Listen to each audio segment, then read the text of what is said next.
Yeah, I just apologize to the team and staff and for being a distraction, just stupid. And so I explained everything that happened and owned it, and just stupid. Should not have myself in that kind of position. Unfortunately, this dude is back in the news. Look, this is the biggest failure of leadership on the part of a coach, probably in the history of the NFL. As it relates to the NFL, he had not earned squat. He didn't earn this opportunity. As we revisit those who rightfully critiqued his performance. Something about a coach, on our staff is seeping things out. That's a new one to me too. I've not been in that conversation where, there's whatever happens in the staff room, if something starts leaking out, that's the first. So those are all things we have to address and find out what's going on. But there's just a lack of respect. Okay, first and foremost, he doesn't respect players the way that they deserve to be respected. Including a man who should be an NFL GM, Louis Riddick.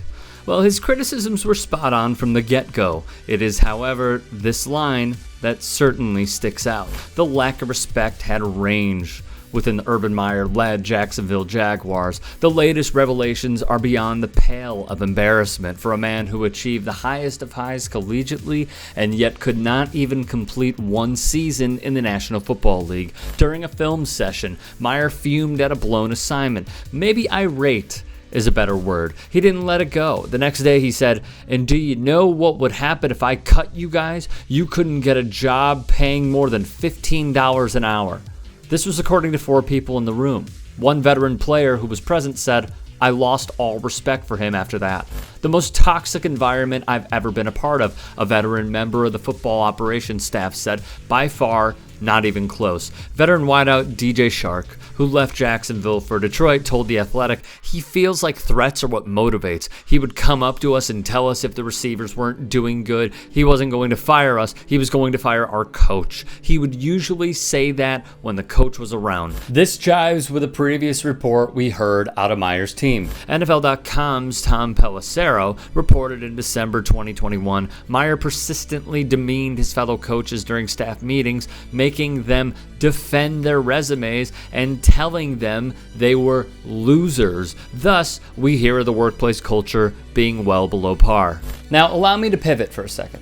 Who is the best defensive player in the NFL? If not the best, the most notable defensive player in all of the National Football League. If you said Aaron Donald, who has the best pass rush win rate, is a 3-time Defensive Player of the Year, and has been named All-Pro for 7 straight years, well, you're correct.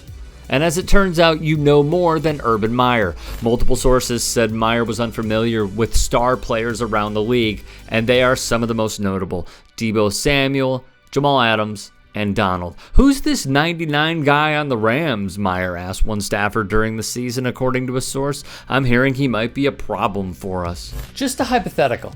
If an NFL analyst, let's say on ESPN, were doing Monday Night Football, or if they were going through a highlight, and they said, "Who's this 99 guy on the Rams?" do you know what would happen?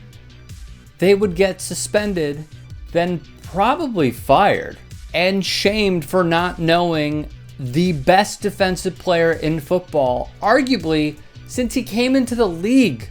And this, for Urban Meyer at least, led to more trouble for his team. Veteran receiver John Brown is 31 years old.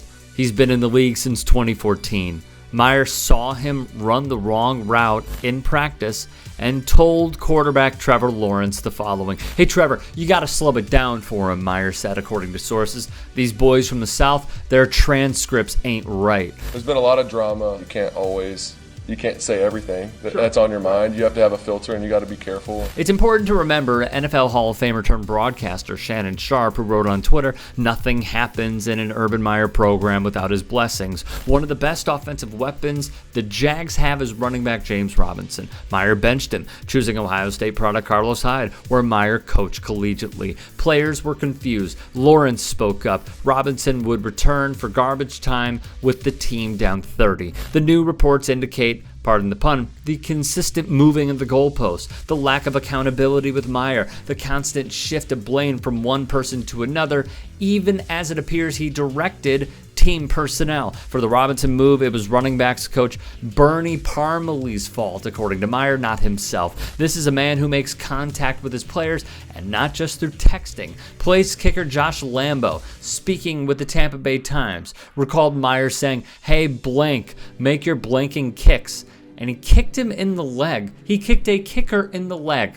Get that. He missed a team flight to grind with a woman at a bar in Ohio after his team's loss to the Bengals. He claimed to have done his due diligence in his hires, then brought on a noted racist in Chris Doyle, according to Doyle's own former players. He is a big supporter of Donald Trump, attending anything he can, from the insurrectionist Super Bowl party at Mar-a-Lago to the twice impeached ex-prez's State of the Union address. He must have a thing for alleged abusers. From Trump to Ohio State, he also provided support for Zach Smith, a former assistant coach who, per the university's own report, committed acts of DV against his wife. He supports Larry Elder, even bringing him in to speak to his team at Ohio State. Elder is a man who utters despicable GOP talking points like this. The idea that there's systemic racism against black people is a lie. Oh yeah, Elder also said slave owners deserve reparations for lost property. This is who Meyer puts on a pedestal?